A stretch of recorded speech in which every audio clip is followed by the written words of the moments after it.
Oui, Madame la maire, j'ai bien entendu la description de cette partie du sentier qui est en pleine évolution, il est vrai, qui évolue dans le bon sens, qui devient plus habitable. Je m'interroge néanmoins sur cet investissement de la ville de Paris de 8 550 000, parce que la règle du quoi qu'il en coûte aboutit aujourd'hui à une mairie qui ne peut plus investir, à une mairie qui ne peut plus réaliser ses projets, et tant mieux d'ailleurs pour beaucoup de projets qui sont quand même consternants. Et donc le quoi qu'il en coûte dans le logement social, ça veut dire quelques logements au détriment de beaucoup d'autres. Alors, 8 550 000 pour acquérir 13 logements de moyenne 49 mètres carrés. On n'a pas de précision sur les surfaces. J'aimerais savoir si ces appartements sont destinés à des célibataires ou à des familles, parce que les familles, il faut des chambres. Ensuite, c'est un coût quand même par appartement de 550 000 € perdus définitivement pour la mairie de Paris. 550 000 € par appartement.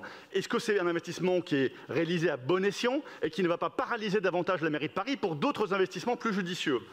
Enfin, je constate que beaucoup de promoteurs proposent des formules mixtes avec une partie privée qui élargit le marché de l'immobilier et donc peut assouplir les prix et puis donne à la mairie de Paris une partie en logements sociaux à un coût bien moindre que ces 550 000 € par appartement.